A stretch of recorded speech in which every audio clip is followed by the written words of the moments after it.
Did you ever wonder why comic books are printed at such an odd size?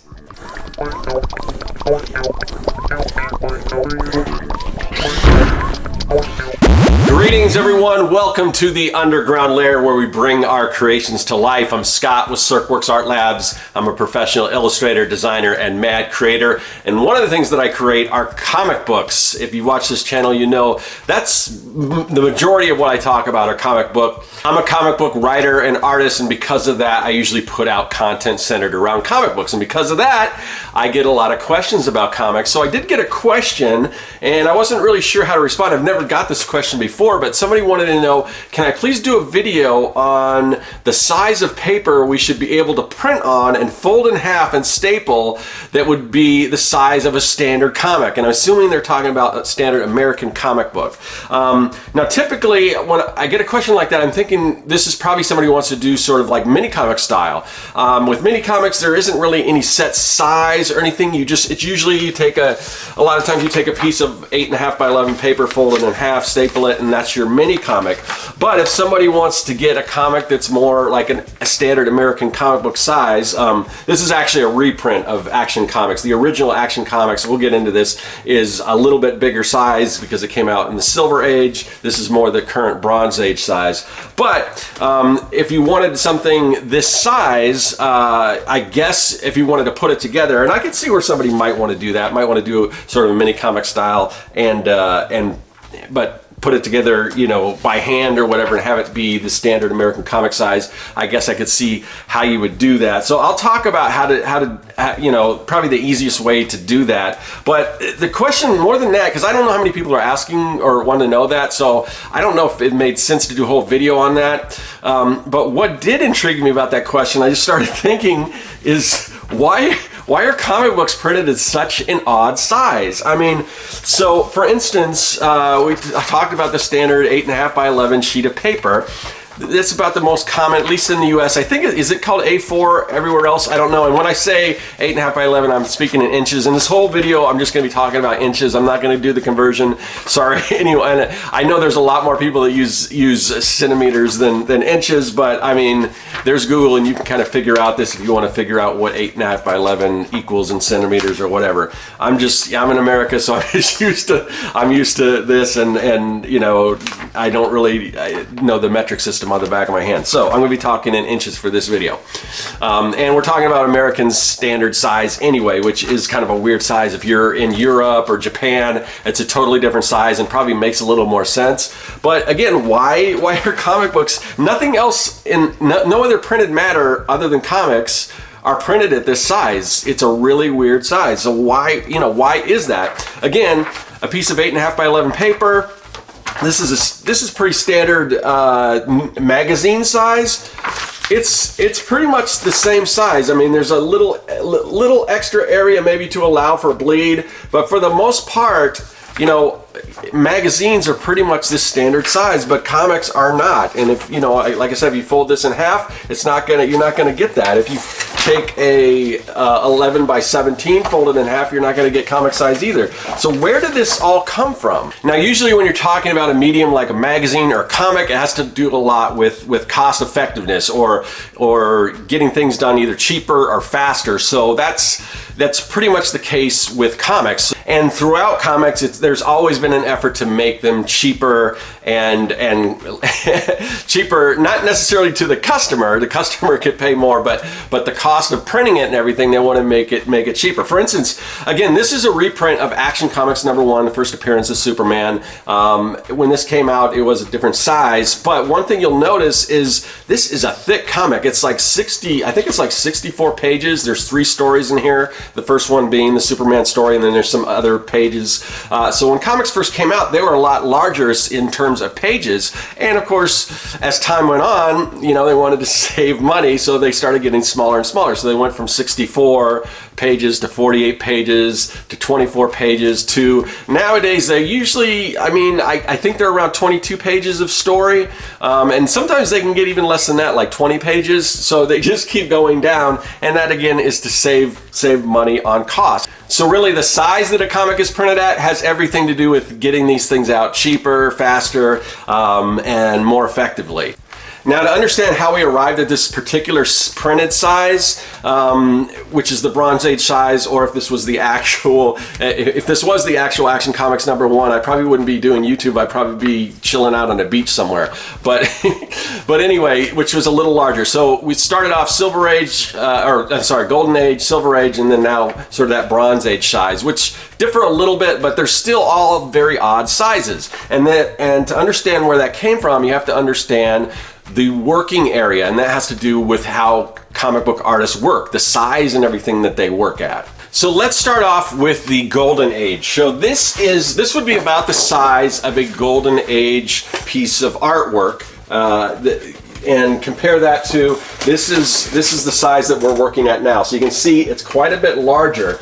So this is 12.5 by 18.5, which is not the page size, but the working area. So you see this border here, because you usually, and most older comics, they didn't actually have a bleed other than the cover. I don't think they went off the edges, but you do want to add some extra space for any bleed, any artwork that's going to go off the page. So I don't know if you can see that border, but it's roughly just a little bit smaller than the size of this particular page. Again, this is 12.5 by 18.5 for the kind of golden Silver Age style. This is the size that comic book artists would be working at. So as far as the size that comic artists work at, you can work at different sizes as long as it's sort of at a 2-to-3 ratio. So if you just take this, and if you were to like cut it in half, this, usually what I do is, if I wanted to make this page smaller, I would take my ruler and I draw a diagonal line here, and then I just draw it to where I hit that diagonal and then draw down. And I did a whole video on how to lay out pages. This isn't necessarily this type of video because I've done that before. If I can remember, I'll leave a link to that. So if you want to lay out your pages, you can. But as long as it's like a 2-to-3 ratio, it doesn't really matter. Although sometimes it matters to collectors, because if you're collecting artwork, and back in the Silver Golden Age, people didn't even think of collecting that much, because it was just disposable. People didn't think that the comics would be worth anything. So I don't know that there were a lot of people actually collecting the artwork back then. Maybe some smart people, but nowadays they're big collector's items. Original artwork goes for quite a bit of money, and and they're collectible. So, and sometimes when people want to frame it, they want it sort of uniform. So if you're doing original artwork, it's best to stick to, and we'll kind of get into the Bronze Age, what we're working with now.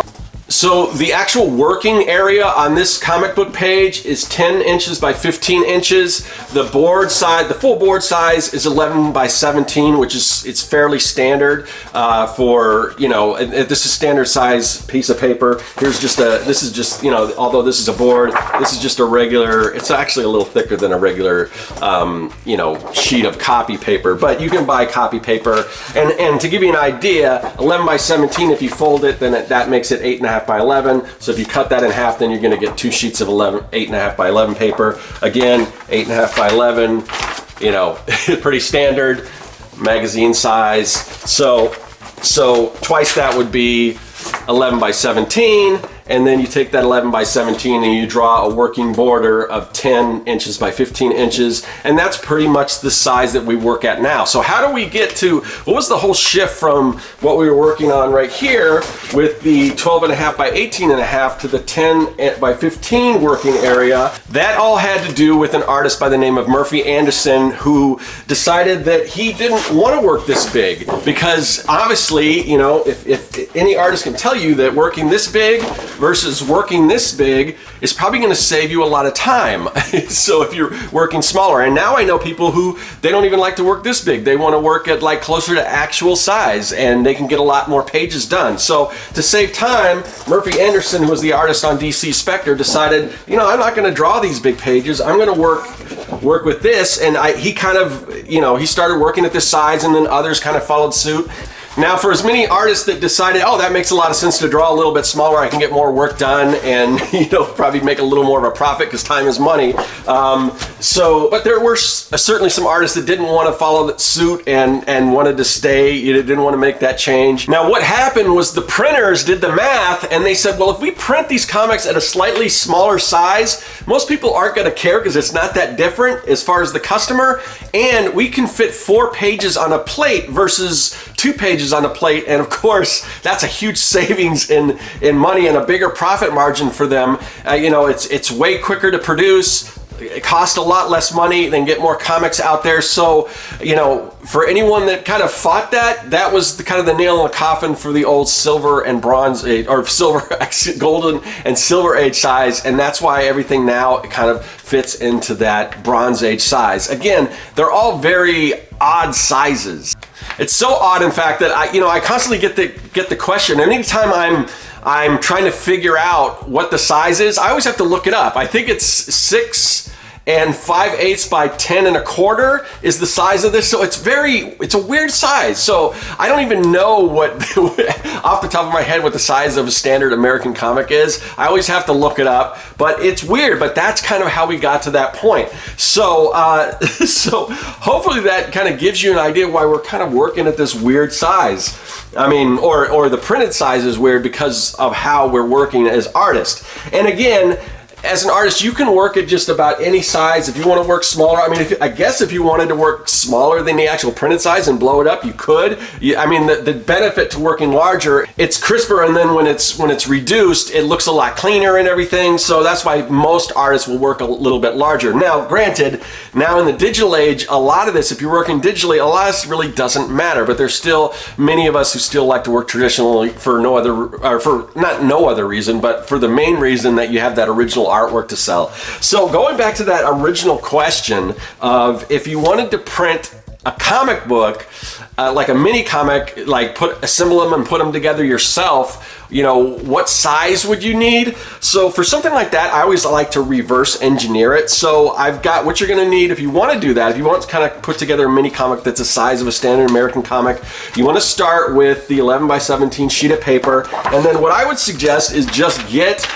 pull the cover off an old comic you don't want. This is just a preview, free previews. So I pulled that off. And then what I would do, you can do it 2 different ways. If you didn't want to do all the cutting, assuming that your comic book doesn't have a bleed, just line it down here along the bottom of the page. If you can see that, and then just use this as a template and draw where your fold is and everything, or you could just fold it in half once you cut it out. But that's going to be your size, or if you do want some bleeds, you'll have to kind of move it in there and trace the whole thing, mark that down, and print them first, and then you can add your guides as you're printing them. You're going to have to do a lot of cutting, so it might help to have a paper cutter to cut those pages all out. And then of course you're going to need one of these, a long arm stapler, because it's long enough to staple within that, the size of the book and everything. But that's basically how you would do that for anyone that wants to create a mini comic that size. But honestly, I think it's just easier just to print it at this size, 8.5 by 11. Fold it. No one really expects mini comics to be the exact same size as a comic book. Now, granted, the ratio of this is going to be a little bit different. You're going to have a lot more margins because it's not that I don't think it's that 2 to 3 ratio. But that's how I would do a mini comic. But like I said, if you want to do one that's like a standard American comic size, I would just reverse engineer that. But so hopefully that answers the question for probably the one person that was asking it. If anyone else wants to know, then you know that too now. But again, I thought the more interesting question is why comics are this weird size. And based on my research and everything, that's kind of what I found out. So I just wanted to relate that to you guys, and just a little bit of a learning lesson for today. Anyway, I will see you guys later. That is all. Hey, thanks for watching. If you like what you saw and you want to see more, hit that subscribe button. Also, you can follow me at Serkworks on social media, and now you can support the work that I do on Patreon. Do you like making comics? Then go to Serkworks.com and pick up the Comic Maker Starter Kit. It's packed full of fonts, brushes, templates, and more. And best of all, it's totally free.